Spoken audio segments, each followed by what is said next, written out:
PSA? PSA. Hello, everyone. Before we start the show, no funny Christmas skit this week, but don't worry, that will be back next week. I wanted to grab your attention really quick before we start the show to remind you that we are looking for 1 or 2 families this Christmas season that you may know or that your family may know who could use a little extra help with gifts or means to buy gifts. So we would love to collect anywhere from, about $0 to $100 to give these families just to help a little. So if you guys know of anyone who needs any help this season, please reach out to me on my Instagram at Jordy Blaine TV. All right, let's get it started. Now, I don't normally like getting up in the morning, but old Mr. Sun is shining down on me. So you chipped your nail, you stubbed your toe, you lost your phone. Life's a rolling stone on a broken roller coaster. Scream shit, move on. Throw your hands up, move on. It's all good. Today's your day. Hello, bonjour, Merry Christmas. Happy Monday, December 6th, everybody. Welcome back to Jordy Radio, cuties. How was the first couple days of December for you? Hopefully the first few days have been merry and bright for you, but if not, that's totally normal, totally okay too. I had a terrible day last Thursday, stubbed my weight on a toe as well as many other things, and I was like, Merry Christmas, Jordy. Hopefully wherever you're listening to this episode, in the car, at home, at the gym, wherever, I just want you to know that I'm so excited for you to listen to today's show and today's interview. Some of you may remember last May, I interviewed my childhood friend, Wyatt Mills. We went to St. Al's together for a few years, then we went to G Prep, and now he's marrying one of my best friend's sisters. So to say the least, I'm super honored to have seen Wyatt on his journey to Major League Baseball. We know that it's not every day that someone is able to reach that level of success, especially at a young age. And so when it happens, I think everyone who knew Wyatt, everyone who knows Wyatt, who went to school with him or played baseball with him somewhere along the way, we were truly impacted in an emotional capacity because it just gave us so much hope. And I think it's just all I can say is it's cool. You're just like, wow, I know this person. I saw him on his journey and there he goes. Fly those wings, honey. See ya later. Don't forget about us small people. Again, I interviewed him last May, and so of course life has gotten in the way, but I felt like now was a good time to release it. So go ahead, cuties, put your feet up, relax, because I want you to enjoy this interview with MLB player Wyatt Mills.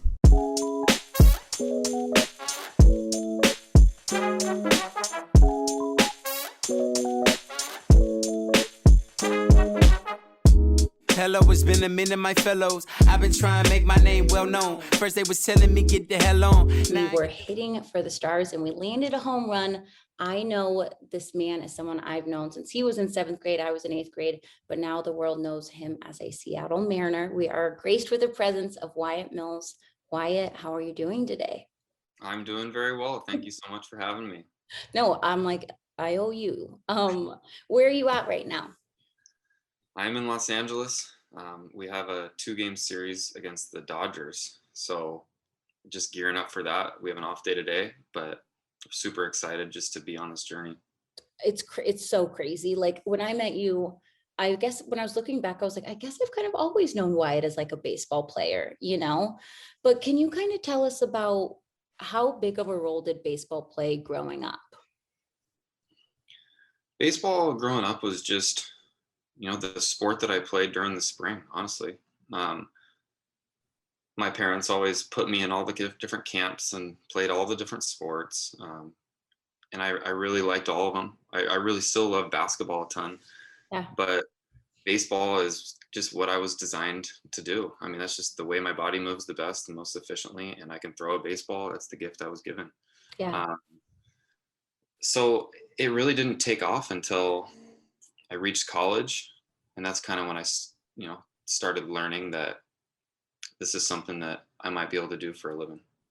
So for those people who don't know why I went to Gonzaga, can you kind of walk us through being a college athlete? And you said that's when you kind of realized maybe this could be a thing. Walk us through that whole experience for you. Yeah, I have an unorthodox story, really. I was very undersized. I was not on scholarship. I was just there for school. Yeah. I was a walk-on, just having fun, being on a team, growing up as a man, from a boy, Yeah. uh, learning so much from the coaches and just the upperclassmen that were there when I was young. Um, but was able to find a role. I ended up changing my arm slot to like a sidearm slot, Sure. and that has carried with me throughout my career. Kind of gave me that little role on the team to go out and be myself and be different and be Yeah. um, something that's unique Yep. to me, and ended up playing really well in my last few years, and was blessed with the opportunity to be drafted to the Seattle Mariners after my senior year. So I was able to graduate, which was really awesome. Yeah. Just to be done with school and have the degree. Yeah. So, I mean, I just look back at Gonzaga as being something that helped me so much, and it was just an amazing part of my journey. Yeah. And that's really where I felt like I learned the most about myself, in the classroom, off the field, in the community, Sure. church, just everything. Yeah. And I mean, we're both from Spokane, so you going to Gonzaga, I mean, we went to prep, we went to St. Al's, we went to prep, we went to Gonzaga. I feel like that's like making it in town, but then you took it a step further. And so when you got drafted to the minor leagues, right? And what does that process look like? Yeah. So baseball as a professional sport is very unique in the fact that you don't just get drafted like in the NFL or the NBA and you basically go play for the team. There's a very long journey of 4, sometimes 5 teams that you have to kind of work yourself up to and through, showing success over long periods of time, because the game in the major leagues is just so elite and so different than being a young man coming out of high school or college, whatever it is. There's just a lot of failure involved, and you really have to learn how to navigate through that failure. A lot of it's mentally. So there's such a learning curve that it takes a long time. I mean, I started out in Everett, Washington, and I was in Clinton, Iowa for a little bit. I was in Modesto, California, Little Rock, Arkansas, all these different places, just trying to grow up and learn each and every day. Such an amazing experience, and it's not over. I'm sure I'll go down to Tacoma and be in AAA. I could be traded. I could live in a life of chaos. My fiance Molly is not the biggest fan at the moment, but totally, she's in it for the long haul. But no, it's been such a fun journey. So, I mean, tell us about the day that you had your debut. I remember I was at work and I like looked up at the screen and I was like, what the beep? I was like, what? This is it. Like, how was that day for you? Oh, it was a really good day, honestly. I mean, one of the best days of my life so far. I was pretty calm about it. I mean, I put in so much work and time and effort and energy that I can't be caught up or, have fear get in the way. I know I worked hard, and everything I did to go into that prepared me for that day. Molly, on the other hand, was a little ballistic. My mom said she was paralyzed when she heard the word, and they ended up, my mom, one of my sisters, my grandma, and my dad, they were able to hop on a flight. Luckily, Seattle and Spokane are so close. Yeah. Man, but it was amazing. It was an amazing experience. But sitting in the bullpen, I felt like I had earned it. I belonged. Now it's just time to go play, and keep it as simple as that. And then you threw a perfect inning. And I feel like that was like God smiling upon you. Like, I think like just watch someone who's watching your journey, like it's all supposed to happen. And I'm like, so happy for you. Like I think a lot of us could just bawl our eyes out for you, because it's just so cool to see this little boy grow into a man. And now he's like a pro baseball player, I'm just so proud of you. No, thanks, Jordy. It's but really crazy. I do want to, I think about it as this way, like it's just a job. Yeah. Just like any other job, it has tons of tons of hardships, failures, and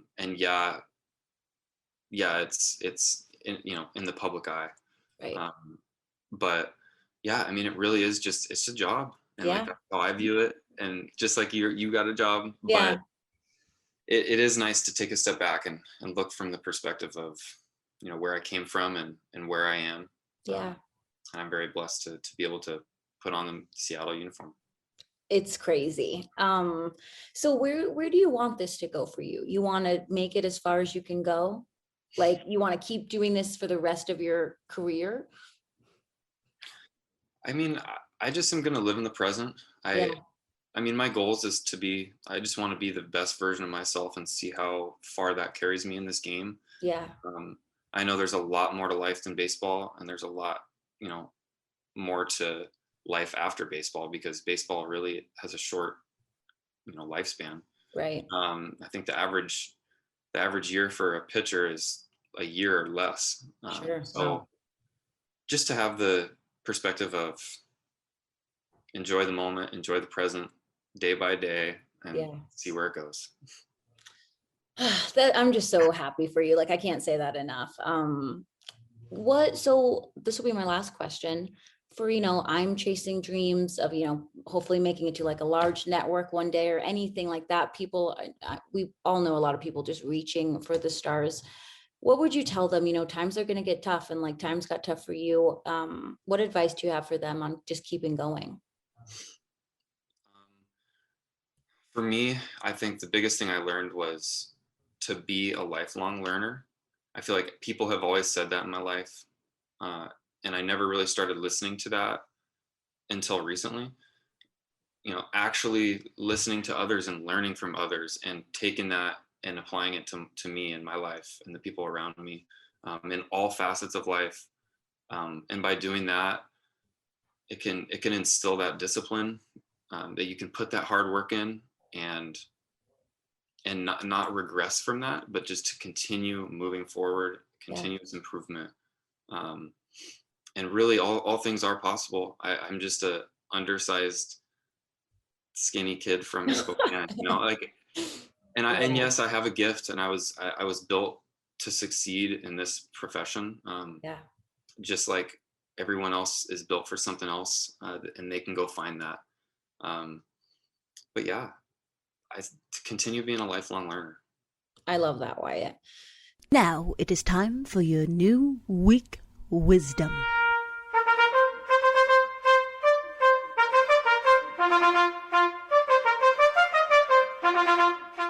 Your new week wisdom for this week is exactly what Wyatt said. Live in the present, be the best version of you. Life goes by so quick. It's already December, but it's also important that as time flies by, we take in where we are right now, what we're doing, and the place we are in, because it's not permanent. So live in the present and be the best version of you this December. I love you. I'll see you next week on Jordy Radio. Here I go, ready now. I'm coming for you. Can't nothing stop me. I got some things.